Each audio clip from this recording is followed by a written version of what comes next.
What really happened with your host, Mike Rivero. The history the government hopes you never learn.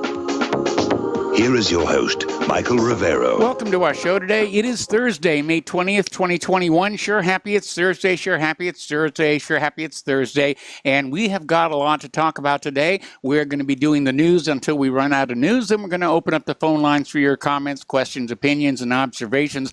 A lot of stuff happening right now. Mike is in our control room keeping us out of trouble, so let's get right on into it. This was breaking just as we went to airtime. Israel and Hamas have agreed to a ceasefire over the Gaza conflict. And Israel's Security Cabinet voted to approve a tentative ceasefire. And they're expecting Biden to make a comment about the news shortly. And so this apparently followed on the phone call that happened between Biden and Netanyahu, where Biden was calling for de-escalation. I think they were talking about something else, some other kind of a deal being made here because the U.S. had been blocking the UN Security Council trying to de-escalate the situation, and maybe this is just, Biden's way of stepping in and proving he's more powerful than the United Nations. We'll see. We'll be talking about Israel and Palestine a little bit later in the show. Meanwhile, I want to get back onto that vote fraud issue because this is one of the most important things we can and should be talking about right now. And a story, actually a YouTube video, Maricopa County, the board, is refusing to comply with the Senate subpoena, but they are starting to admit there were problems in the election in Maricopa, but it was all honest error and user mistake and really nothing nefarious there, and you can't prove there was anything deliberate about it. At this point, though, the Arizona government is threatening the county supervisors with arrest for refusing to comply with the Senate subpoenas, so the situation continues to escalate there. Another story, this one was another YouTube video, and we linked it to the front page of whatreallyhappened.com. It turns out the Maricopa County election system had the capability for Verizon wireless cards. And they are saying the forensic team needs the passwords to get into those Dominion voting machines and find out what was going on. And of course, Dominion is still saying, no, you can't have them and you can't make us So another aspect that's coming out of Maricopa, they are finding all kinds of duplicate ballots for which they cannot find a matching original ballot. And that is yet another indication of fraud going on. Now, the chair of the Arizona Republican Party, Dr. Kelly Ward, is saying their forensic audit should be finished by the end of June, and is again talking about numerous duplicate ballots with no originals. So they're finding something, even with all the stonewalling and the refusal to turn over routers and the refusal to turn over passwords. The forensic audit is, in fact, finding all kinds of problems. And if they discover that Maricopa County actually did go for Donald Trump rather than Joe Biden, finding out whether it was deliberate or accidental is almost secondary, although it would be nice to document that there was deliberate fraud going on. Over in Georgia, gubernatorial candidate Vernon Jones held a press conference on Tuesday demanding a full Arizona-style forensic audit of Georgia's election back in 2020, and I'm sure he's going to be attacked for that one as well. Meanwhile, CEO and editor-in-chief of the Star News Digital Media, Michael Patrick Leahy, was on Steve Bannon on the War Room yesterday morning saying that thousands of Georgia ballots were delivered to the counting center before they were listed as picked up from the drop boxes in Georgia. This gets to this problem of chain of custody documentation because when the ballots were delivered, a time record is taken, ballots were delivered, and yet checking when the ballots were picked up from the drop boxes, there's a very obvious mismatch where the ballots were delivered before they were supposedly collected from those drop boxes. Again, another indication of massive election fraud. Down in Fayette County, in Pennsylvania, the district attorney is launching an investigation into why the electronic voting machines were rejecting GOP ballots during Tuesday's primary. So it's still going on out there. Now, Joe Biden is out there still trying to polish his image a little bit, and he did this little commencement speech for the 2021 Coast Guard cadets, and tried recycling an old joke that Reagan had done back in 1988, and lacked the, Reagan's ability to deliver the punchline. And Biden got very upset over the lack of a response from the crowd, and he called the Coast Guard cadets a dull class because they didn't clap enough for him. And so that's really out there. Earlier in this week, there was a video put out showing Joe Biden appearing to drive the all-electric Ford F-150. But close examination of the video shows that it was a dual-control experimental prototype with a second steering wheel and controls on the right, and that somebody else was actually driving the vehicle, because you can see the steering wheel slipping back and forth underneath Joe Biden's hands. So they were faking that too. I mean, we've got a president who can't even drive a truck, and they're having to fake that. And you have to understand, it's very insulting that the Democrats resorted to massive election fraud in November to steal the election, but it's really pouring salt in the wound that they used the stolen election to give us a totally mentally incompetent president who can't even drive a truck.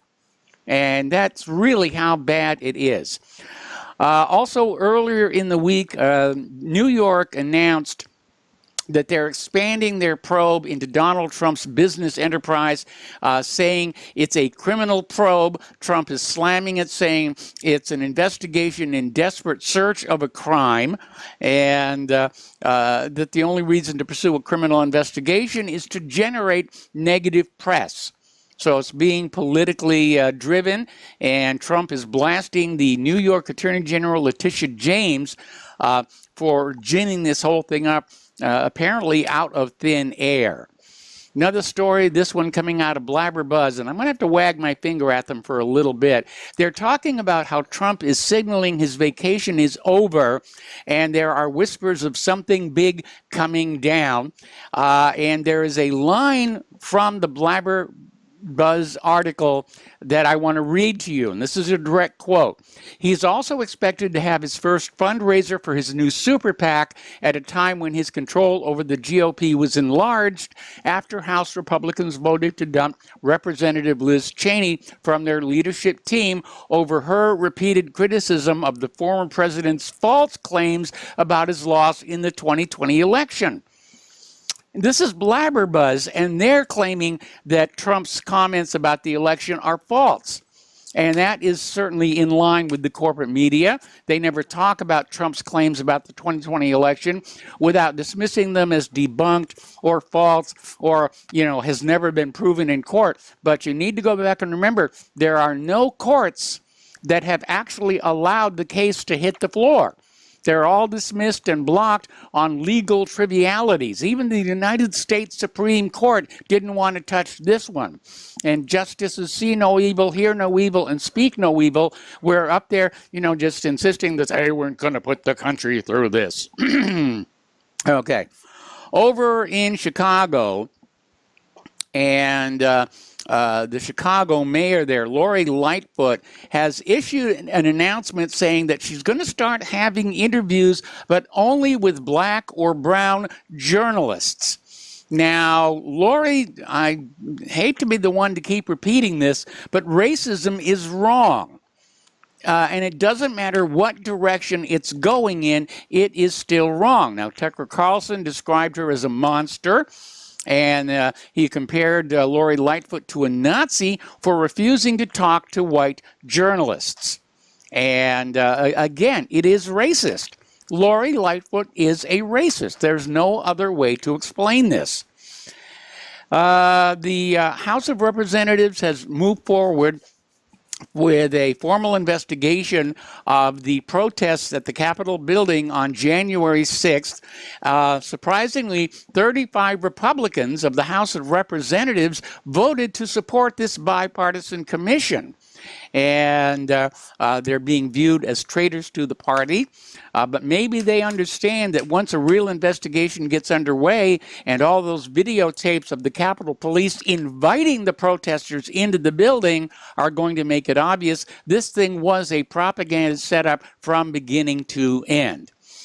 Over in New York, the state police executed a search warrant at the home of Rochester Mayor Lovely Warren yesterday evening, and officials from the Monroe County Sheriff's Office said that the mayor's husband, Timothy Granison, was booked into the Monroe County Jail following execution of the search warrant, and he's going to be held in custody pending arraignment. They're not saying what the search was for, other than it was an ongoing criminal investigation.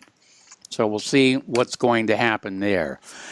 Over in Seattle, a little bit of bad news there. Nearly 20% of the police force in Seattle have quit because of budget cuts, the national protests, the general bashing of police in the corporate media. And I imagine it can be a very, very depressing job to have right now. And I think defunding the police is an absolute disaster. It has resulted in crime sprees in every county or city that has done so. And there are bad police officers, just like there are bad civilians, but we need to focus on the good police officers and, talking about them and supporting them and saying that we need good police force work in our communities to keep the criminals at bay, because without the police, the criminals are going to run rampant, and we're going to be back into the kind of open crime that we see in third world countries around the world, or we saw in this country during the height of prohibition. All right, let's talk about COVID-19. They are getting really desperate to get you to take those vaccinations. Over in Ohio, they offered a $5 million lottery prize for everybody getting the vaccination. And not surprisingly, there has been a surge in vaccination shots. People want a shot at that $5 million lottery prize. Now, that really does not strike me as a scientific approach to convincing people to get the shot. They're appealing to their gambling instinct. They're holding out a little carrot they might get, and it gets even worse than that. Over in Las Vegas, Larry Flint's Hustler Club on Dean Martin Drive is going to be offering free vaccines to customers at the strip club, and sort of gives a new meaning to the phrase pop-up vaccination. And one report coming on out saying that the visitors could get a vaccination and a free shot of booze. Another report said that the club was going to offer free lap dances to anybody who got a vaccination. I mean, that is really not how you sell a vaccine that is supposed to be good for the general population. Over in Japan, their Red Cross is now refusing blood donations from anybody who've been injected with the coronavirus vaccines. They are concerned about those spike proteins contaminating the blood supply and causing more complications for the people who need that donated blood. Now, we have been talking a lot about the disaster back in 1976 with the swine flu vaccine that killed more people than the actual disease did, and it seems like we're getting into that same territory again. There is a study coming out of the New England Journal of Medicine. This is not some fringe, conspiracy wacko website like whatreallyhappened.com. This is the New England Journal of Medicine that says that more children will die of the vaccine complications than of the COVID-19 itself. And they've also published findings revealing that COVID-19 is causing spontaneous abortions in pregnant women. And that is really a tragedy. Over at Merriam-Webster, they have changed the definition of an anti-vaxxer to include anybody who simply doesn't want the COVID-19 shot. In other words, even if you get all your other vaccinations that are recommended by the CDC, which, by the way, owns the patents on most of those vaccines, if you refuse the COVID-19 shot for any reason, you are, according to Merriam-Webster, an anti-vaxxer. Ooh, shame on you, shame on you, shame on you. Story coming on out of Natural News.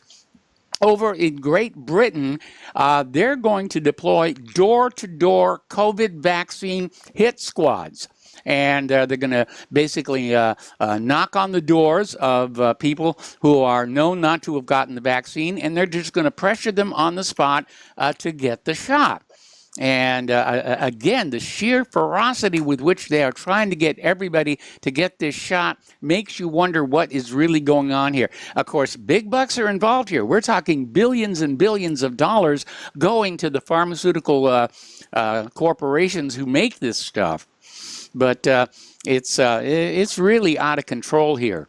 Meanwhile, over at the World Health Organization, their director is warning against restarting international travel, saying that progress against the pandemic remains fragile. So they want to keep the international travel down.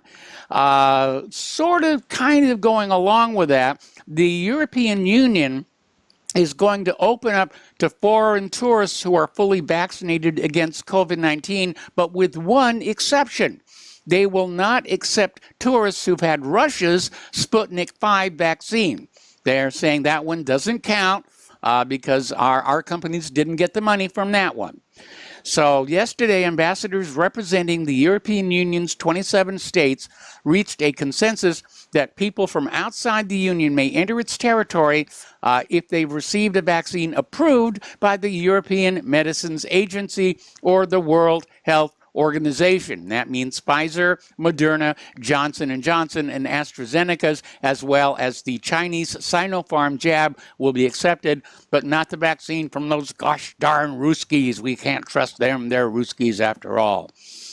Okay, the latest data coming out of the European Vaccine Injury and Death Database is reporting more than 400,000 people have been injured by the vaccines. They're getting sick. More than 10,000 people have died from the vaccine. So that's, again, it's a repeat of 1976. It really is getting there. And, YouTube is still out there banning anybody who says that we should be cautious about getting these vaccines here. This is the same YouTube that if you type in hot oil nude massage, you will get your daily dose of pornography delivered to your desktop. Story coming on out of Cuz Blue. Health departments have been caught lying and covering up COVID vaccine vascular damage and acute anaphylactic reactions. Well, this would explain why when you get a vaccine, they make you sit there for 15 minutes afterwards to make sure you're going to be okay, because anaphylactic reactions would happen very, very quickly. So, the government is out there saying that these vaccines are harmless. Of course, this is the same government that told us Saddam had nuclear weapons. But the Connecticut Department of Public Health put out a fact sheet about the vaccines that claims the spike proteins are harmless. Now, other science journals are saying these spike proteins could lead to serious neurological problems. So nobody seems able to agree on any of this. Okay, we have to take a break for commercials, and we'll be right back. Welcome back to our show here. And again, a friendly reminder that Republic Broadcasting Network needs your continuing, ongoing support so that we may continue to speak truth to power, to keep the American people fully informed so that they can make good choices about things like wars and vaccines and so forth and so on here. So the postal address where you can send a check, money order, or if you prefer anonymity cash is Republic Broadcasting Network, 2251 Double Creek Drive, number 302, Round Rock, Texas, 78664. The phone number where you can make a credit or debit card donation is 800-724-2719, extension 3. Now, if you send in $100, you will get your choice of an RBN coffee mug or an RBN t-shirt. So you need to include your return address, and if you want a t-shirt, we need your t-shirt size. We still have mediums. I understand the other sizes are now on order and should be here soon. So go on in and, get that. And if you send in $115, you will get both the mug and the t-shirt. And don't forget the Front Sight Firearms deal. That is still ongoing, and that is a sweet, sweet deal for Second Amendment enthusiasts. All right, we're talking about COVID-19. And as it turns out, despite all the news about America getting vaccinated, it turns out only 37.5% of Americans have been vaccinated, and the rest are digging their heels in. We were talking Tuesday about how the United States now has a surplus of unused vaccines that they are, out of the generosity of their heart, donating to poorer nations around the world. Anthony Fauci, who's rapidly becoming the punchline of a lot of jokes, is admitting that Rand Paul was right when Rand Paul said that Fauci's wearing a mask after getting the vaccine was pure theater. And definitely, was out there just to, for appearance's sake, to look good. All righty. Now, up in Alberta, Canada, there's a pastor, Artur Pawlowski, and he made headlines in April when authorities basically stormed into his church, demanding that he shut it down, that people wear masks, and he basically kicked him out, calling them the Gestapo, Nazi, communist, fascists. And in May, police arrested Pawlowski and his brother for holding another church service. The latest thing is that somebody tried to burn his house down. This happened on Monday. Actually, it happened over the weekend. Where in the name of tolerance and understanding, people set fire to his home. Okay. Story coming on out of justthenews.com. House Intelligence Committee Republicans issued a report last night that says they are convinced the United States government was engaged in dangerous scientific research with China that lends more credibility to the theory that COVID-19 may have accidentally leaked from a lab in Wuhan as early as October 2019. Now, led by Representative Devin Nunes, the committee's ranking member, Republicans issued a 21-page report laying out the overwhelming open source evidence supporting the theory that the coronavirus did escape from the Wuhan Institute of Virology and that they were doing work that was funded and on behalf of the United States government. And nothing really unusual about that. The U.S. government for decades has skirted restrictions on the development of biological warfare agents by actually doing the work in other countries. So, looks like they were doing that in China, and somebody dropped a test tube. New problem with the COVID-19 vaccine. This is being reported out of Cuz Blue. The spike proteins can unexpectedly swell your lymph nodes, and this could in turn lead to false diagnoses of conditions like breast cancer. because the breast cancer tests, the mammography, basically look at the lymph nodes, and if they're swollen, they say, oh, this is an indication of breast cancer, and we're just going to cut those things off of you to make you all better. So there's another problem. Over in Pennsylvania, as you know, they had this primary on Tuesday, and voters overwhelmingly approved a constitutional amendment to curtail the governor's emergency powers. And this was primarily to allow the state legislature to cancel or extend a disaster emergency by simple majority without having to submit them move to the governor for approval or a veto. And this appears to be a backlash to the governor of Pennsylvania imposing some very strict COVID lockdown mask requirements that have damaged a lot of businesses, all for an illness that in hindsight was no more severe than the seasonal flu. Okay, we're going to take another break for commercials, and we'll be right back.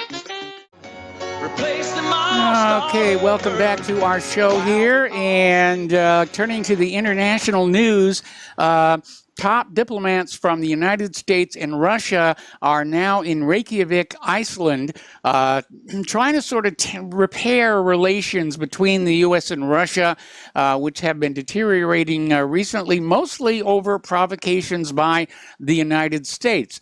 So U.S. Secretary of State Blinken and Russia's Foreign Minister Lavrov started talking yesterday on the sidelines of the Arctic Council meeting in Reykjavik, trying to patch things up a little bit. Blinken sort of started off on an aggressive tone, accusing Russia of making unlawful claims in the Arctic. And that's kind of an interesting little phrase to use, once again implying that the United States sets the laws for the entire globe. That's not true. The United States gets to set the laws inside the United States, and we don't really have any states up there in the Arctic, except, of course, for Alaska. And so they started out on that. But I think the tone of the meeting overall is going to be conciliatory, because we're seeing this article, it's a YouTube video on how the U.S. may lift anti-Russia sanctions. And the Biden administration said they're going to waive the sanctions on the Nord Stream 2 pipeline. So they're backing off on that one. Now, this is from the same White House that killed the Keystone XL pipeline. So there's obviously something going on there. Some kind of a deal is in the offing. Meanwhile, pardon me, in Vienna, the top European Union negotiator is expressing confidence that the Iran nuclear deal will be reinstated next week. They've had the latest round of talks, and they said the deal is shaping up, and it's looking really good. Now, obviously, some countries don't want that to happen, and that leads to this next story. It's being reported in the Jerusalem Post that Israel shot down an armed Iranian drone near the border with Jordan. And this was announced by Prime Minister Benjamin Netanyahu, who has successfully used the Gaza upset to delay losing his job. And I'm not buying it. I think this is a desperate move by Netanyahu to derail the Iran deal, because Iran certainly wants the deal, and you have to ask, why would Iran do something like that at this particular time, knowing the kind of damage it could do to the reinstatement of the Iran nuclear deal? And so I'm not buying this one at all. Now, again, as we reported at the top of the program, Israel and Hamas have tentatively reached a ceasefire regarding the ongoing crisis in Gaza. And this is in the wake of a phone call that took place yesterday between Biden and Benjamin Netanyahu, which, according to the White House spokespeople, Biden urged a significant de-escalation with Gaza. Now, Biden's comment, I think, is primarily for show, because if the U.S. had really wanted de-escalation, they would not have blocked all those resolutions by the United Nations Security Council. But they did 3 times. And so now Biden steps in, he phones Netanyahu, and the next thing you know, there's a ceasefire. So there was some kind of a deal made there. And by the way, there's nothing new about the U.S. blocking United Nations resolutions against Israel. Story coming on out of Al Jazeera pointing out that the United States has vetoed 53 United Nations Security Council resolutions critical of Israel since 1972. This is according to the UN's own data. And the latest one, Monday, was when Washington vetoed a joint statement calling for an immediate ceasefire. And then all of a sudden, the ceasefire is happening now. And Netanyahu and Biden are probably going to take credit for it. And by doing so, they're declaring the United Nations Security Council to be irrelevant. Meanwhile, in the run-up to the ceasefire, which we all hope is going to hold, Israeli bombing has damaged 50 schools in the Gaza Strip in the last week, leaving thousands of Palestinian students without the means to attain an education. The organization, an NGO, Save the Children, said the damage impacted 41,897 students, with schools being forced to close and used as shelters due to the relentless air strikes. Okay. Now, this may be the reason for the ceasefire here. Story coming on out of Middle East Monitor. The pro-Israel lobby in America is afraid that this recent attack on Gaza is eroding support for Israel among the population. And they're absolutely right. Now, up until now, every time Israel has provoked a conflict with the Palestinians, they can count on American politicians and the corporate media to sell the American people on the idea that Israel is always right and the Palestinians are always wrong. It didn't work this time. There were plenty of pro-Palestinian demonstrations in the streets of America and around the world.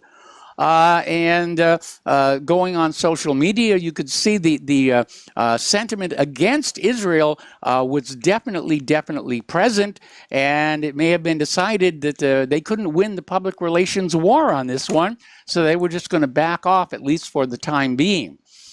Now, House Democrats, led by Alexandria Ocasio-Cortez, and yes, I'll admit it, this is the first thing she's done I agree with, she pushed a resolution trying to block the $735 million Israeli weapons sale. And this article, which came on out of Station Gossip, is describing, Israel and America hating Democrats. We're out there trying to block this sale to Israel. Now, I hate to say I told you so. No, actually, I do enjoy it. But last week, I made the comment that Israel's real goal in provoking this confrontation in Gaza was to justify taking it back over again. Now, if you remember your recent Middle East history, Israel sort of made a deal that they were going to give Gaza back to the Palestinians if the rest of the world would ignore the building of illegal settlements on Palestinian land in the West Bank. And when that happened, I made the prediction that as soon as those settlements were facts on the ground, Israel would try and find some way to go back and retake Gaza. And so we have this article that came out of antiwar.com where Netanyahu came on out saying that conquering Gaza is an option for Israel. And Netanyahu made this comment during a speech at the Kiryat military base in Tel Aviv. And so they're already dropping the hints that Israel wants to recapture Gaza now that the settlements are facts on the ground and nobody can really do anything about it. But again, the general public reaction to Israel's latest attack on Gaza has been negative, and this led to an article in the original antiwar.com saying it is time to end the silence on Israel's nuclear weapons. And Israel begs huge amounts of money from the U.S. government, meaning from your wallet, on the idea that they stand alone as a beacon of democracy against all those evil Arab nations, and they're helpless and weak and they need more of our weapons, and hiding the fact that they are a nuclear power and nobody is going to invade them because they don't want to see their home countries get vaporized. And so Israel maintains a policy of nuclear ambiguity where they sort of hint that they have the nuclear weapons, but they do not officially acknowledge them. And the reason for that is money. It always comes down to the Benjamins. There are laws in the United States, the Symington Amendment to the Foreign Appropriations Act and the Glenn Act, which both say the United States cannot send any of your money to any country in possession of nuclear weapon technology that refuses to sign the Non-Proliferation Treaty and to allow inspections by the International Atomic Energy Agency. And, of course, Israel is guilty of both of those. They refuse to sign the NNPT. They refuse to allow inspections. And it's an open secret that they have hundreds of nuclear warheads right now.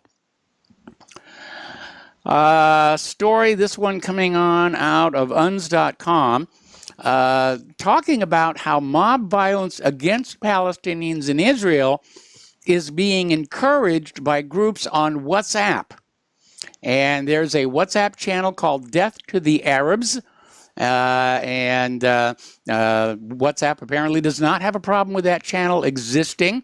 And it's out there shouting encouragement for Israelis to go on out and commit acts of violence against the Palestinian people. Needless to say, the Palestinian people are non-combatants. Now, this story may have happened before the ceasefire, but we'll see what's going to happen anyway. This is from Russia Today. Vladimir Putin is ordering a plan for a potential mission of evacuation of Russians from Gaza. And Moscow was warning Israel that more civilian casualties are unacceptable.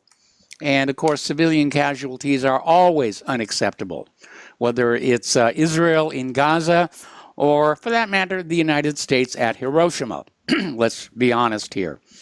Another story, this one coming out of Axios.com, concern over the possibility of a third intifada as the Gaza violence spills over to the West Bank. And Israel is concerned that there could be a third intifada. The second intifada lasted from 2000 to 2005 and left about 1,000 Israelis and over 3,000 Palestinians dead. So it's an ugly situation here. Meanwhile, Secretary General of the United Nations Guterres is out there saying that the status quo of Jerusalem's holy sites must be preserved. And it's a good thing for him to say, and I certainly hope that's going to happen. But we've already been hearing from the Israeli side that they would just as soon see the Al-Aqsa Mosque and the Dome of the Rock burned to the ground and clear the way for the Third Temple. Over in China, the United States has sailed yet another destroyer through the Taiwan Strait, and China is basically saying the United States is sabotaging and disrupting the stability between China and Taiwan. The 7th Fleet sent in a guided missile destroyer, the USS Curtis Wilbur. They're describing it as a routine transit through the Taiwan Strait. China interpreted as a hostile act. Okay, all right. A lot of people are scratching their heads over this one, and this particular story of this is coming from the endoftheamericandream.com. And it's talking about the Biden administration's plan to try and purge conservatives from the U.S. military. There is, for some reason, we can only speculate, a desire to have an American military composed entirely of liberals. And, of course, foreign militaries are laughing at us because we're going to have an army that still doesn't know what restroom they should be using, going up against these seasoned and hardened manly man militaries of these other countries. But the purge is definitely on. If you're in the American military and you are a conservative, your career is about to be cut short.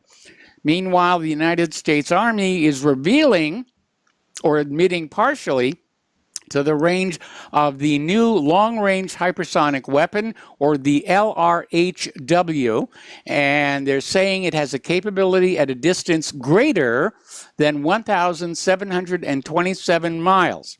Notice that word greater than, meaning they don't really want you to know. But they're basically saying this missile could be stationed in Guam and yet surgically bombard the Chinese if they invade Taiwan.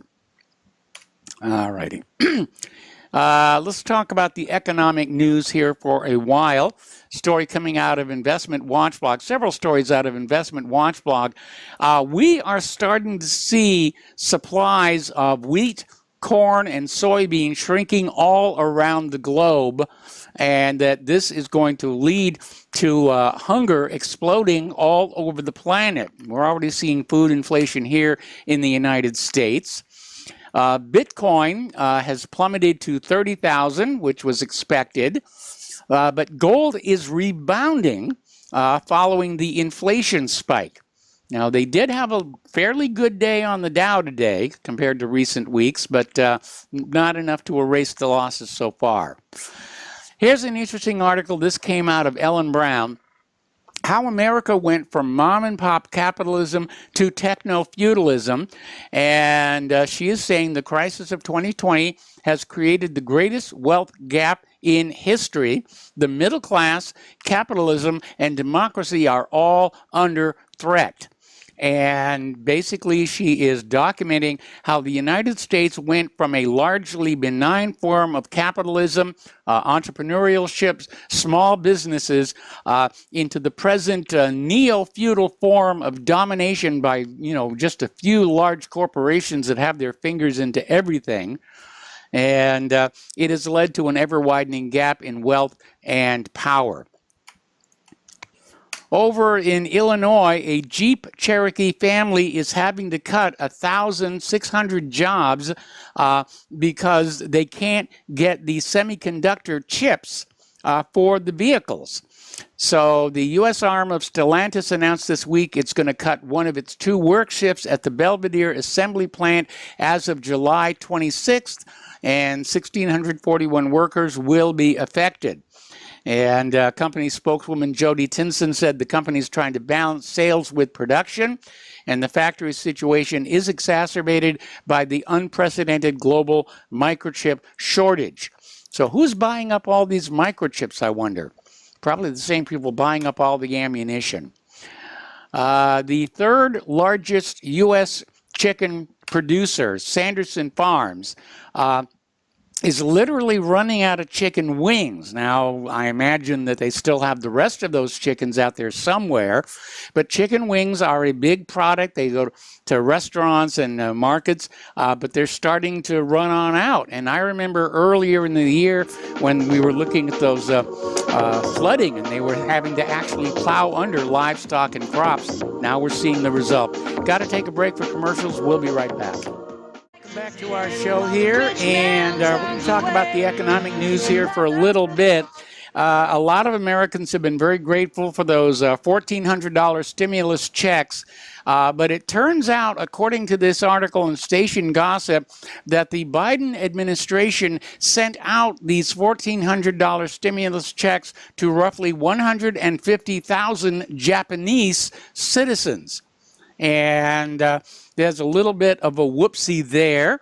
I don't know how many of these Japanese citizens were in the United States or paid taxes in the United States, but that is something that a lot of people are scratching their heads and saying, what's really going on over there? We have been talking about flight from high tax to low tax areas. And so I'm looking at this other article from Investment Watchblog that's documenting that so far, over 100,000 millionaires and billionaires have moved from New York City to Florida. And it's basically what we were reporting on earlier. You raise taxes, your primary producers are going to leave. Okay. Another story, this one coming out of CBS News, no less, and they're warning about what's going to happen when the eviction moratorium ends. And they're looking at millions of people are at risk of losing their homes when that moratorium ends. That's a problem that's not just going to go away, and we can't go on kicking it down the road. There's definitely going to have to something be done there, and it's not just a case of saying to these renters and mortgage holders, your debt is forgiven. We have to take care of the landlords and the banks that still owe debt on those properties. It's a domino effect going all the way up to the top. And it's going to take a top-down solution to correct this huge imbalance in our economy right now.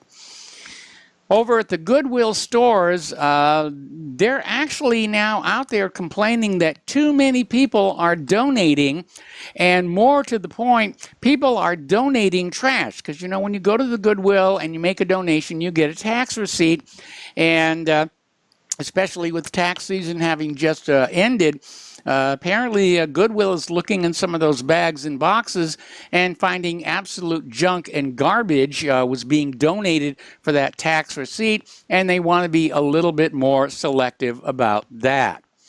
Up in San Francisco, we mentioned this before, Walgreens has now closed 17 of their San Francisco stores due to out-of-control shoplifting. Now, there is a video that we linked to whatreallyhappened.com, and it's titled Illegals in Hotels, Americans in the Street, and this guy just absolutely nails the problem, the double standards and the hypocrisy that our tax money is being spent to take care of these illegal immigrants flooding across our borders while American citizens are sleeping in alleys and eating out of trash dumpsters. It absolutely must stop. Okay, we're going to take a break for station identification. We're going to go ahead and open up the phone lines, 512-248-8252, and we'll be right back. Welcome back to our show here, hour number 2. The phone lines are open, area code 512-248-8252, and we're going to go to Henry in Connecticut. Hello, Henry. Welcome to the show. What's on your mind? Hello. Hello. Hello. Hello. Yeah, hello. Hi. Hi, from Tom from Brick, if you happen to be out there. Hello. Give you a shout out. Blue Moon. Same thing. Hello. Yeah, you were talking about Jerusalem and this stuff with this, I guess I can't say the word, but a French ambassador to the UN used that term. Yeah, I remember that term. You know, having World War III over that nasty little country over there, yes, little bastard state that we pay $6 billion a year to, and yet, you know, some of their, not all, but some of the people of their ancestry that's over here are for, welfare reform. I remember back then. In the late 1990s with Clinton and Giuliani, and they wouldn't want to stop the border closed either. They wanted all this diversity and everything coming in here illegally. But when it comes to having a Jewish state and us sending them money for that little bastard state over there, and bastard's not a bad word. It just means illegitimate. That's all. It's not a, really derogatory word. But anyway, but that's what it is, But anyway. Well, my feeling is that if all these stories about the German Holocaust are true, and the United States and the Allies stopped Hitler from completing whatever it was he was planning on doing, Israel should be sending us money, not the other way around. Well, not only that, I will tell you, if you look at a film called 6 Million Lives on BitChute, that's the name of it. There wasn't 6 million Jews that died to begin with. There was a Jewish scholar who researched it, said it right on the film. The other thing is they didn't find any traces of the so-called gas. Yes. In the gas chamber, but they did find that same trace of gas in the very smaller gas chamber in Auschwitz that disinfect the clothing. Yeah, it was the Zyklon B was a delousing chemical. Right. But I'm saying it wasn't the so-called, how can I say it, homicidal gas chambers. There's nothing found. Right. But the delousing, disinfecting, closing smaller chambers, they have the blue stains to this day. But anyway, I'll move on from that. But no, it wasn't the. Here's the thing. I'll just throw this out here, and I could look at the film. But there was only 3,300,000 somewhat Jews in the entire territory of the Third Reich. Yes. That the Third Reich took by conquest. Now, I'm talking about half of France, right? Because you take all of France, you took half of France. You got to St. Petersburg or to Moscow. Well, you add it all in, all the territory, which I guess at their height was, 1940, right? Yes. Okay, that's what earned Rommel and North Africa and everything. All right. There was only 3,300,000 Jews within the entire territory at all, period. Yes. Now, what did the other 2 million or 3 million Jews come from? What did they do? Move into the Third Reich? That doesn't make any sense. No, it doesn't. But you have to remember the 6 million. The 6 million number comes from the Jewish religion. They were even using that during the First World War, where they were doing fundraising and lobbying because of the 6 million Jews under threat from Germany in World War I. It's a recurring theme. That's right. Yeah. That's right, but the purpose of it was not, anyway, to wipe them out. That's why I say that before, anyway. The purpose was to make an Israel, to have a world war which Churchill and Hitler all of them wanted. Hitler went to Argentina, okay? Yeah. Churchill, Roosevelt, they all wanted that. And if anything, Hitler was a Rothschild, so if anything, he caused more deaths of non-Jewish white Aryan people than he ever did Jews, including Germans, first of all. With the war that he could have won, not wishing he won, I'm not a National Socialist or a communist supporter, I'm not. I wish of nationalism in Germany today. That's different. That I am for it. But the one back then, is, really out there. But however, he could have won the war with that death ray and that anti-gravity disc and everything. And those are kind of debunked myths there. Certainly, Churchill wanted World War II because Germany under the Nazis had become an economic powerhouse that Great Britain, which was still enslaved to the Bank of England, couldn't compete with. And, that's why Germany under the Nazis had become so powerful, is they kicked out the private central bank and went back to a value-based currency. And they called it the German miracle. So did Gaddafi. Right. Yeah. That's right. So did Gaddafi. That's when the Rothschilds and Hillary and them were for, because Gaddafi was going to make his whole nation's currency the gold dinar. Gold standard. Yeah. And it was, right. It was going to be gold, though, that you have in your hand. That's right. But anyway, let me get to the thing with Jerusalem. He said they wanted to blow up some mosque and blow up something in Jerusalem, and all the Jews there, the Zionist Jews, were all for it, and blah, blah, blah, right? I heard you mention that earlier in the program. Well, I'm not saying that all the Jews are in favor of it, but we've been hearing a lot since this whole ruckus began. There was a tree that caught fire on the Temple Mount, and everybody thought initially it was the mosque that was on fire. And we've been hearing through the years where the hardline religious fanatics there want the Al-Aqsa Mosque and the Dome of the Rock gone so that they can build the third temple on the Temple Mount. Right, I know, which is Jewish, right? Yes. Well, I'll tell you what, I'm going to put this out there, even though I'm not really a National Socialist supporter. I'm not, but since they want to do that, and we're giving them $6 billion a year, they want to burn down a thing so they can put a Jewish temple. I'll tell you what you do. Let them do that. You can have callers respond to this. I don't care if they do. Let them do that, but I'll tell you what they'll do. At the same time when they'll do that, if and when they do that, here's what we should do. Here's what I should do. Here's what I would like to see happen, is maybe the people in Germany, and I think the Polish skinheads too, if they are Nazis, whatever, and other white nationalists in parts of Europe, you should get some bombs, get some other stuff, and let's see if we burn down and blow up and get rid of all this crap with these concentration camp garbage that they, trying to make everybody feel guilty and sweat, Yeah, well, I don't feel guilty about what German happened in Germany before I was born. I wasn't there. And I refuse to feel guilty about it. I know, but I here's the refuse thing, to feel guilty about slavery. I was never a slave owner. That's true. Neither was I. No, most Irish weren't. Most Irish were slaves themselves. Actually, my ancestors ran a station on the Underground Railroad. Oh, yeah, I know. I heard you say that. So then you were part of that. Your family way back was a part of the abolition movement, like over up there in Massachusetts, like with John Adams and, what's his name, Frederick Douglass. Yes. Yeah. Oh, yeah. Yeah. Right. Well, anyway, I'm sick of we giving them all this money, and they want to burn down everything, and they make this country think that Europe should be flooded with all the Arabs that they're kicking out, and they're racist if they want to preserve, their culture, Sweden and them, and America should be a land of diversity. So, since they're going to blow up, they want to burn down that mosque. I'm not really for the Muslim religion stuff either with what goes on. But I am for protecting the Palestinians. I think they should have a Palestinian land, just like Russia. Well, they did. There was a Palestine before there was an Israel. I mean, historical maps have confirmed that time and time again.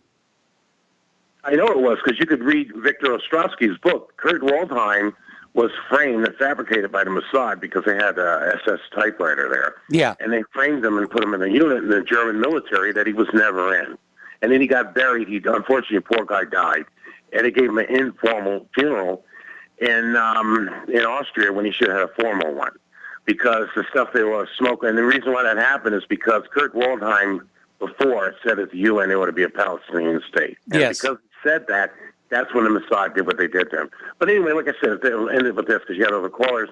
If they want to, burn down whatever that is with the mosque there and all this, never again and all that crap. And like I said, we should get some skinheads, get some other thugs with some anti-air-to-surface missiles, and burn down and blow up that Auschwitz, that stupid Sachsenhausen, and all the other stuff. So when they do that in Palestine, since they think, a Jewish land, then maybe we should do that over there in Europe.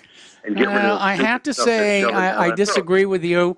First of all, I'm not in favor of burning down anybody's religious icons, and I'm definitely not in favor of escalating violence on both sides. I think back to what Gandhi said, an eye for an eye and a tooth for a tooth, and soon the whole world is blind and toothless. Yeah, well, I see your point, but at the same time, like I said, if they're going to do that, then we should get rid of all that camps and get rid of that stuff. Because all they would do is make that to make all kinds of guilt so they can mongrelize. Well, what's interesting, what's really interesting is the camps, in a very real way, are self-destructing. A few years ago, Auschwitz had to replace the plaque out front stating how many people had died there of all causes, not just extermination, and it dropped by more than 2 million were taken off of there, and yet Israel has never changed its 6 million claim because it's actually based in folklore, not on history. I actually took the tour at Dachau when I was working in Munich, and even the tour guide there was saying, no, this was a factory camp. This wasn't an extermination camp. Nobody was exterminated. Everybody who was in there, and we're not talking about just the Jews. The Nazis put in the gays, the gypsies, mentally retarded, anything that they didn't feel fit their society went into these camps, and they were factory camps. They were prison labor like we have in the United States right now, making material for the German army. Right, because of the war, right, but they also had Germans there too. I mean, if you turn against the state, though. Yeah. There's some people did get away with it. Like, I don't know if you know this, but Hermann Goering had a brother. Yes. He was staunch anti-national socialist. Yes. And he protested the regime, like, every week. He had marches. There were protests in Nazi Germany against Hitler, believe it or not. Oh, there were a lot of them. I mean, look at the history of the Order of the White Rose. I mean, those were very, very brave kids. They did go after them, though. They did go after them. Some of them later on, at the end, did get rounded up. Yeah, they did, and they were beheaded. Hermann Goering, because Hermann Goering's brother was Hermann Goering's brother, so the SS didn't dare touch him. Yeah. Okay. Henry, are you still there? I guess not. All right, we're going to switch over to Andrea in Oklahoma. Hello, Andrea. Welcome to the show. What's on your mind?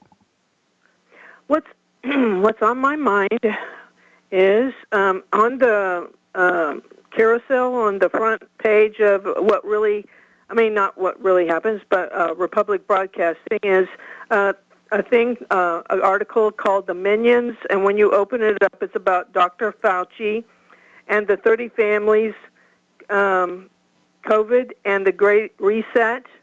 I could read it, but could I ask you a favor to read it, the whole thing, out loud to everybody? That may be a copyright violation here, but I'll tell you what, during the next commercial break, I'll hunt it down and link it to whatreallyhappened.com. Well, I'll read the first part of it then. Okay. It was Dr. Fauci who used the NIH funding to take the coronavirus bioweapon made in a lab in the University of North Carolina and sent it to a level 4 Chinese military faculty in Wuhan in 2014 with $3.7 million in grant money where it could be enhanced to be what it is today. Fauci sent the money to a Peter Haskell's ECO Health Alliance, which has $40 million in Pentagon funding, plus another $20 million from the other U.S. government agencies. Dr. Haskell is another like minion, as he was one of the U.S. citizens allowed by the WHO, WHO, to be on their Wuhan committee that exterminates the Chinese, exterminates the Chinese military. President Trump and cut off the ECO Health Alliance with the NIH funding as soon as he discovered they were working with the Chinese military to create the coronavirus. Okay. It said Lee Merritt has at the top has declared war on us, but they are binary weapons, and then it goes through a lot of examples. There's some things here where it's just really important to read the whole thing, and everybody needs to read it.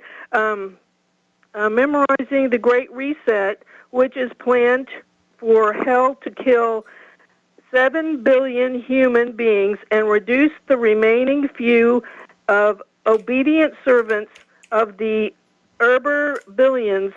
The World Economic Forum of Davos has said that in 2030 we will own nothing. We will be so poor that we will not be able to buy clothes. We will have to lease them for billions, but they do promise that we will be happy in our servitude.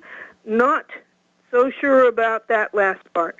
It just goes on and on about how bad it's going to be and who's doing what and how it's going about. And there is a solution to it. We could change that diagnosis into a jubilee or the worldwide debit cancellation. It is very possible that we could arrest the bankers, seize what they stole from us, and use those funds to cancel the unpaid debt.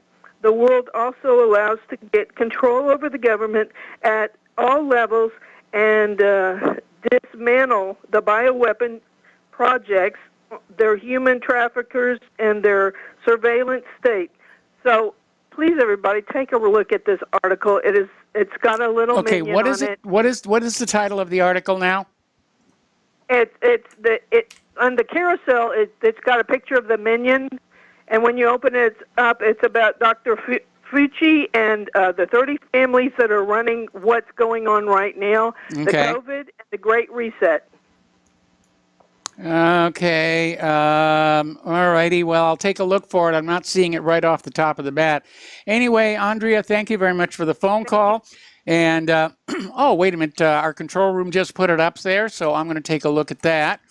And meanwhile, we're going to switch over to Layla in Canada. And Layla, gee, I wonder what you want to talk about today. Yeah, gosh, I wonder. Actually, I wanted to address some fair criticism of me. Okay. Someone accused me of being a hypocrite earlier in the week. Yes. Actually, it's not fair in the sense that hypocrite means that you pretend to be one thing while actually being another. For example, someone who claims to be virtuous but is actually promiscuous, that's a hypocrite. Okay, Or someone yes, who's good definition. a warlike person, and yeah, so that was the wrong word. But a sudden switch, an about face, a contradiction, that is fair criticism, because people don't know what's going on in my mind and in my life, and whether I may have been dissembling or hiding certain things I knew in the past when I was portraying Israel as entirely malevolent and the Palestinians as entire victims, although I have often said Palestinians are themselves liars and thieves. I know because there's wrongdoing on both sides. Nobody's arguing with that part of it, you know. Human nature. Yeah, it's human nature. And the other thing is it's also human nature to change your mind. My brain is not made of stone, so any thoughts that I may have that I express publicly does not mean that's going to be the same thought until I die. Okay. Brains adapt. They change their minds as they allow themselves to admit things they wanted to bury in the past.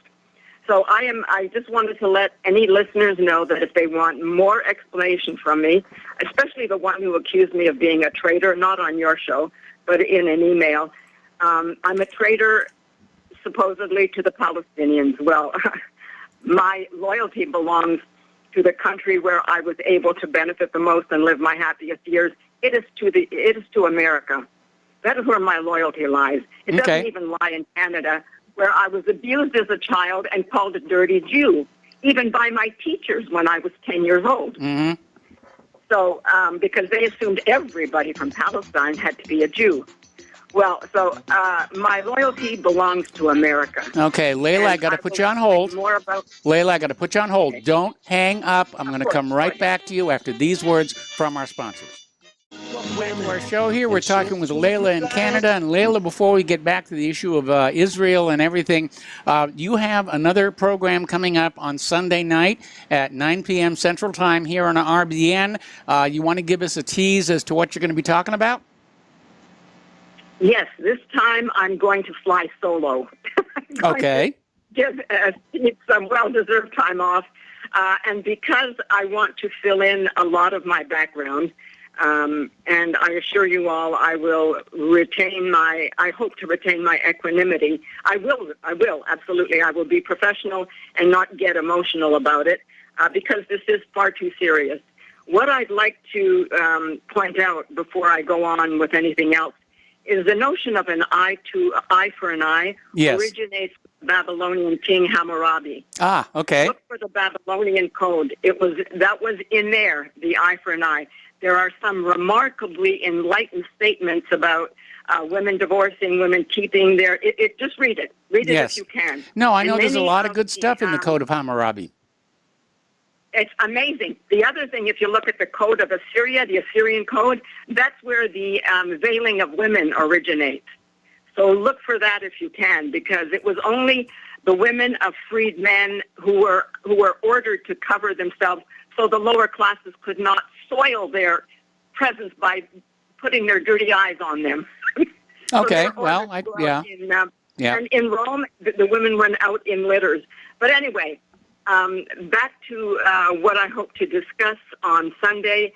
I will fill in some of my background. A lot of my life has intersected with historical events, and it has been very educational for me, but at the same time, somewhat intimidating. I did once know, he was a very dear friend, a Bulgarian Jew, whose family was very wealthy.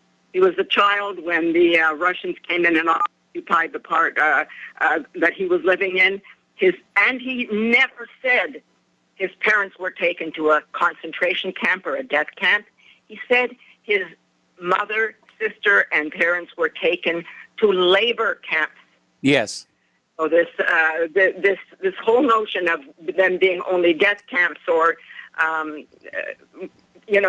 places of slaughtering humans, genocidal areas, is a very recent fabrication, and it's a propaganda. It was to disarm the people's questioning, to make them accepting of any actions that group took. Now, the same thing is happening, unfortunately, not with the common Muslims, but with the radical leadership of the Muslims. If you think Jewish leadership has taken over and exploited America, just wait until the very radical Muslims take over. Mm-hmm. Right now, everybody's taking their side.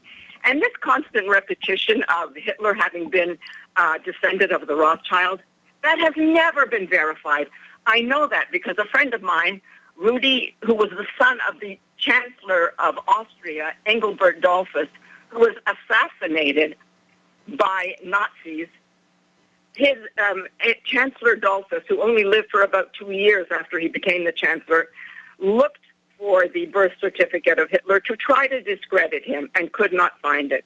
He was obviously an illegitimate child of somebody who managed to rise through the ranks. Yes. Maybe he was financed by the Rothschilds.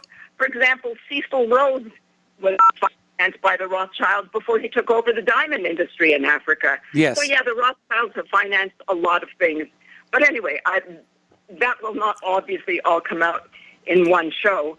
And I just want to fill in a little bit of my background so that people understand what I know from personal experience and from eyewitnesses. Remember when Eyewitness News was a catchy title? Yes. Because people wanted verification by an eyewitness to events. Well, I spoke with eyewitnesses, people who experienced things, and so I think their perspective is a little more reliable. I'll let you go, let other callers come on, and hopefully people will tune in. I hope to be a little less awkward with the show on Sunday. That'll come with practice. That will come with practice. You should have heard me the first couple of shows I did. Thank you for your encouragement, Mike. All right, you got it. And by the way, somebody sent me some photos of you from earlier in your career. And, I'm a married man, but you were a babe. Thank you. Okay. That's very flattering. All right. Well, Layla, thank you very much for the phone call. And again, your show is on Sunday night at 9 p.m. Central here on the Republic Broadcasting Network. And we're getting close to a commercial break here, so I'm going to slip some news in here. And we've been talking about the cicadas coming out of their 17-year hibernation. I'm hearing from some neighbors. They're starting to show up here in Santa Claus. I haven't seen them yet. I got cameras all set when they do show up. But apparently it is going to happen, and it's just the wonders of nature. What can I tell you? All right, we're going to take another break for commercials, more phone calls when we come back. And welcome back to our show here. We're going to go back to the phones to Mark in North Carolina. Hello, Mark. Welcome to the show. What's on your mind? Hey, how's it going? That's going fine so far. Yeah, I haven't been listening to your show that much other than on repeats because, again, I can't get it. I can't get through on your radio show there. But I just, figured I'd get a comment about a couple of things going on in this country and the world right now. And one of them is the Middle East. I was listening today while I was driving. I was listening to, first of all, a podcast from True News, which I think is really good. I mean, they're a religious show, and they go a little bit far at times, but they really give you some real news. And they were talking about what Israel is doing, the crimes they're committing. Yes. And at the same time, I turned on Glenn Beck just to see what that Zionist, that Christian Zionist was saying. And they're talking about the same thing, except True News is making it clear that the Israelis evidently will will call a building, somebody in the building, an apartment building. They plan on blowing that building up, I guess bombing it or whatever, however they're going to do it, 10 minutes before they do it, and then they do it. There's no way the people have a chance to get out, and a lot of them get killed because of that. Killed and deadly injured or whatever else. Okay? And there's no justification for it. In the meantime, Glenn Beck, I turned on Glenn Beck, and he was justifying it. He says, whoa, look how that kind of, like, not the exact words, but look how nice the Israelis are that they give a warning first, I'm sorry, that's like a guy calling up a woman and say, I'm going to rape you in 10 minutes, and then he comes over and rapes her after that 10 minutes is up. That's not a kindness.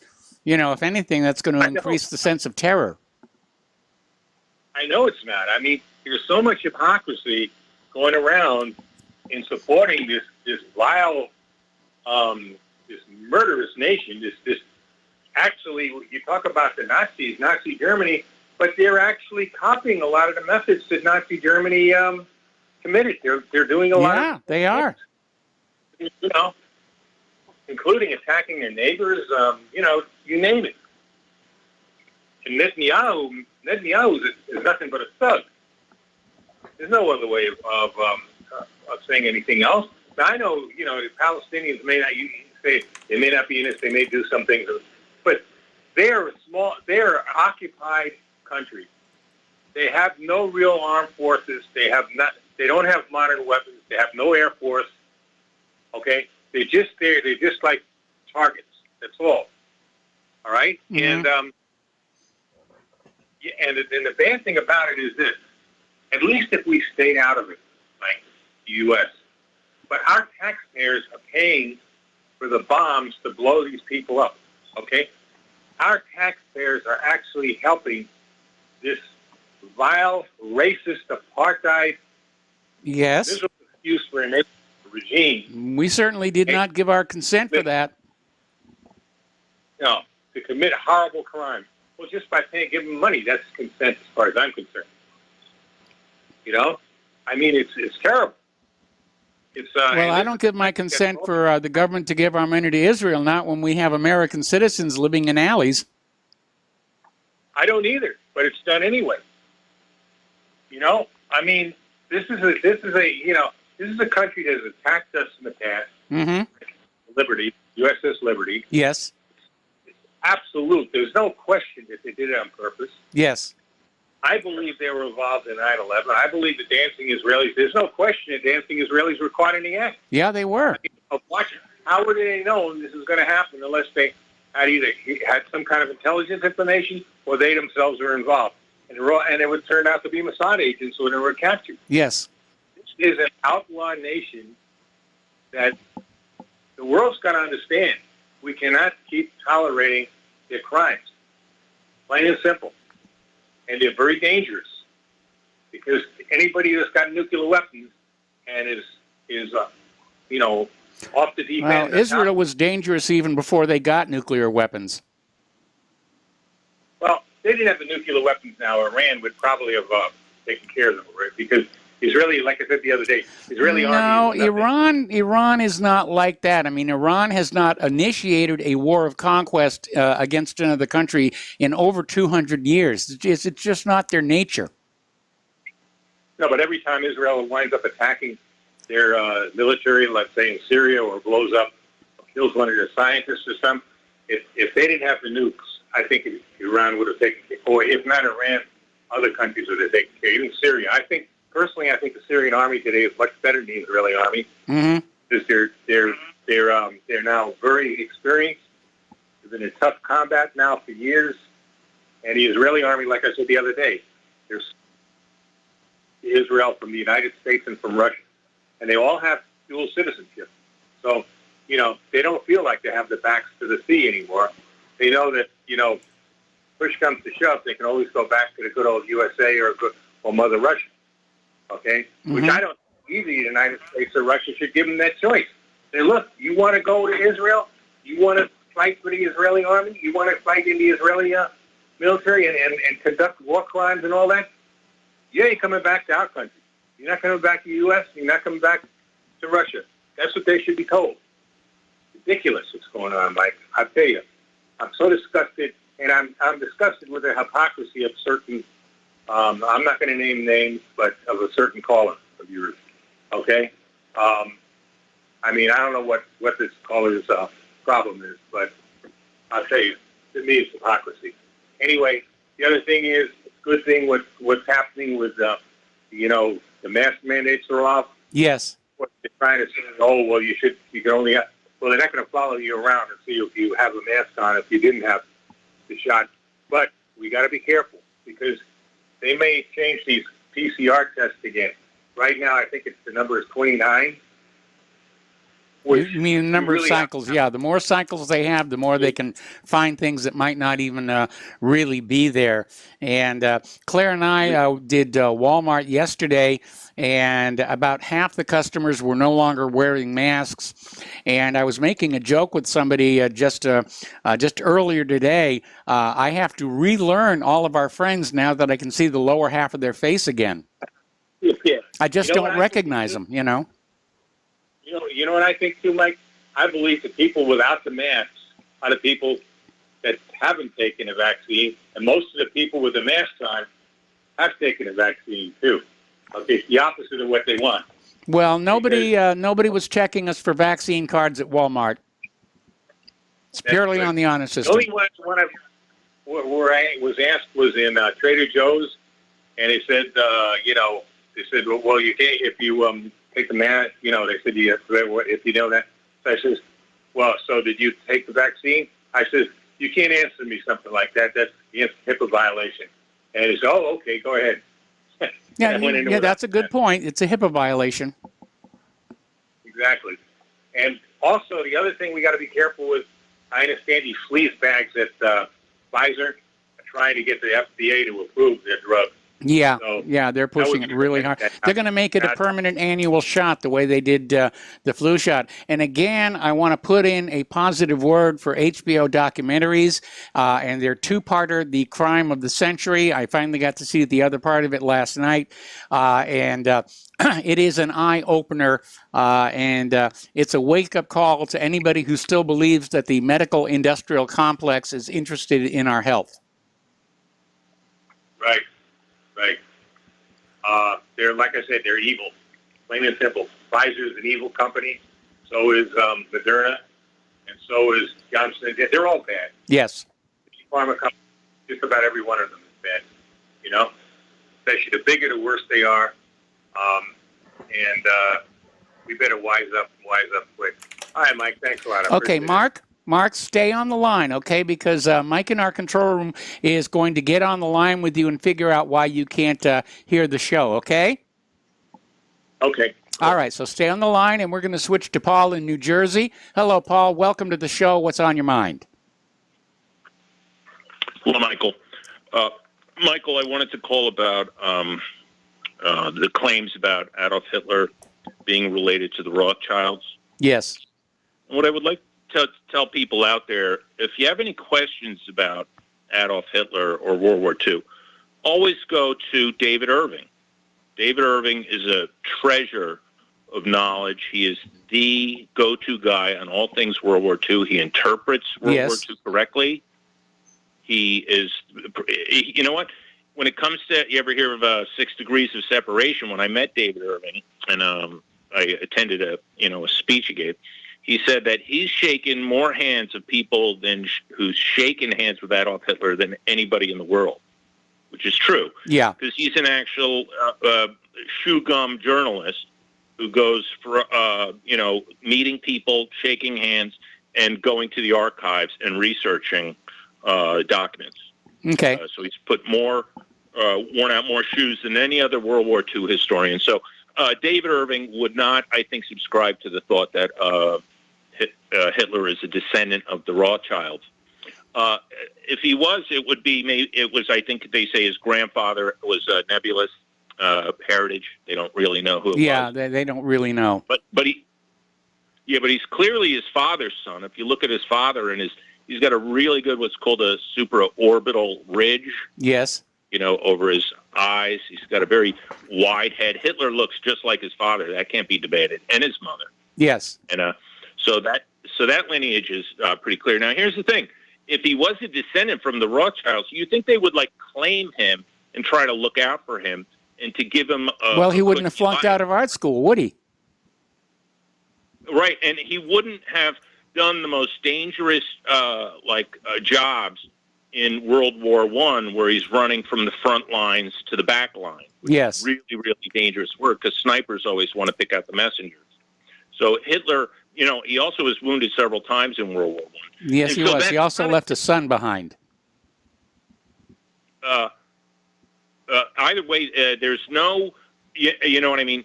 When you watch Jewish group behavior, and if you just take accounts of how many Jewish stars are in France at Normandy, yes, the cemetery there, you'll find they're underrepresented, and pretty much that's a typical Jewish group behavior. They avoid really fighting in Gentile wars. You know, Jews are not really big on signing up in the military, and so we should assume the same thing for World War I too. Yes. And so why would a young person of elite family background join and live in join in the military, risk his life, live in flop houses in Vienna, and not get pulled up through the ranks and recognized as a fellow Rothschild and allowed into art school or put in high positions right off the bat? So I just wanted to dismiss that. You know what I mean? It's just something going on. It never really passed the smell test. Yeah, exactly. And I think some of these people who harbor those thoughts, Henry it was, I consider him to take a good look at that and consider these points I'm bringing up. Okay. Michael? Okay, thank you. All right, thank you very much here. We have open phone lines now, 512-248-8252. And we're going to go to Frank in Pennsylvania. Hello, Frank. Welcome to the show. What's on your mind? Okay, Mike, thank you for taking my call. Wow, the Middle East is heating up again, and Israel is just overboard on the destruction of Palestine. Well, I'm hoping the ceasefire they've declared today is going to hold. I hope so, Mike. I'm seeing things on international TV, and I just can't believe what I'm seeing. You know, they talk about the Merrill building being blown up in Oklahoma City back in '95.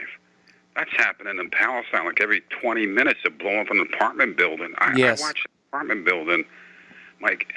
There was no time for people to get out, and they just blew it up to bits. It was worse than what they had happened in Oklahoma City. And then another bomb hits and blows up another apartment building, and the camera crew runs down, and you see these mangled bodies of these little children.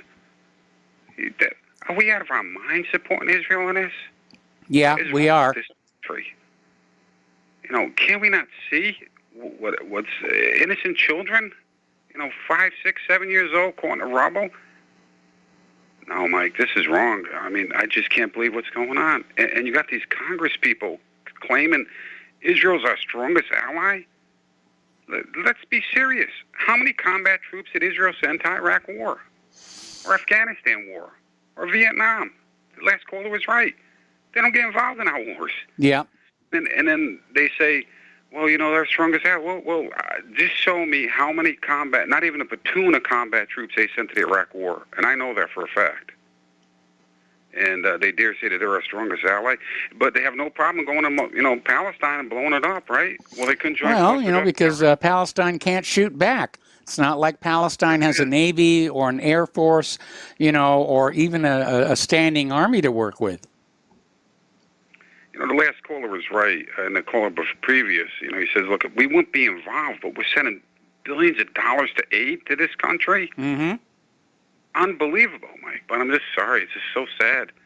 I hope the ceasefire lasts. I really, really hope, cooler heads prevail and people come together and see, look, this is pure war crime. Well, I think people are seeing that, and I think the reason Israel pulled back from this plan to reconquer Gaza is that world public opinion definitely turned against them on this one. And, Israel has lost that illusion that they are the victim in all this. That's a huge PR victory for the Palestinians. Well, I think it's a PR victory for civil rights, human rights, and everybody else that takes, on this one, Israel's on the wrong side of history, Mike. Yes. I'm telling you, this is bad. It's really bad. Nothing is proportional. It's so disproportional, so one-sided. It's just gone to the point where it's just, I don't even want to watch it anymore. And I just hate when this country has to get involved and people try to defend Israel's action, calling, this group's a terrorist group. Are you kidding me? Terrorist group? And Israel blows up an apartment building, and then another one goes down after that, and another one goes up. Awful. All right, Mike, thank you for taking my call, and I appreciate you doing what you do every day, Mike. I really do. You put the truth out there. All right. Well, thank you very much for the kind words, and thank you for the phone call. We're coming up here on a commercial break. We have open phone lines, 512-248-8252, and we'll be back after these few words from our kind sponsor. So stay tuned. Welcome back to our show here, last segment of our program today, and let's get a little more news in before the end of the program. Up in Edmonton, they actually got snow on Tuesday. Last I checked, we're in the bottom half of May right now, and it was sort of a bit of a shock up there. Over in the Czech Republic, they got extreme snow over there as well. There's another Arctic front descending on Europe. Gosh darn that human-caused global warming. Look at what they're doing. Story coming on out of Russia today talking about how BBC had put out a prediction that global warming was going to destroy sports by 2050, and they were talking about flooded football pitches, scorched tennis courts, no more Winter Olympics, and an end to outdoor sport as we know it. And this is just another in a long line of failed echo doomsday warnings, and I'm sure Greta Thunberg is out there laughing at all of this stuff. By the way, I just want to make a comment here because I'm getting sent a lot of these stories. Have you noticed that all of a sudden we're being flooded with all this stuff about UFOs, about how the Pentagon is taking them seriously again, and Obama's out there commenting on it? And I just wanted to point out that every time we're being flooded with stories about UFOs, it usually coincides with the development of some kind of black project secret aircraft, or in this case, drone. If you go back and you look at the history of TV series that pushed the space alien idea, like The Invaders or V, it lines up with the development of the SR-71, the F-117, and so the idea is that if you see several $1 billion in tax money flash overhead, you run screaming and saying, "I saw an alien spaceship," and people won't pay attention, as opposed to you saying, "I saw something that looked like a black project aircraft, and it was headed for that airstrip over there in Nevada." And so for all those who were sending me these stories, the reason I'm not posting them is it feels like another propaganda cover for black project weapons development. Story coming on out of Spiked Online, and it's talking about Lisa Keogh, who's a law student at Abertay, is under investigation by university authorities for saying that women have vaginas. And this is like right after Twitter banned that Spanish parliament for saying that men cannot have babies. This is how completely out of control all of this is. Now, over in Lego, they have now come out with a rainbow-themed set designed to celebrate everyone. So political correctness and wokeness, and LGBTQIA, PDQ, BFD, LSMFT now have their own Lego set. Now, my grand-nephews and grandniece are big Lego fans, but somehow I just don't feel like I'm going to buy this particular Lego set for them. It just doesn't really seem to fit with the innocence and playfulness that we have come to expect from Lego in the past. All right, there's the music. Time for me to get on out of here. Stay tuned for John Stadmiller. I'm sure he's got lots of interesting things to share with you. Please spread the word of Republic Broadcasting. Spread the word of whatreallyhappened.com. Please donate. We'll be back tomorrow, Friday. So have a good evening, and aloha, America.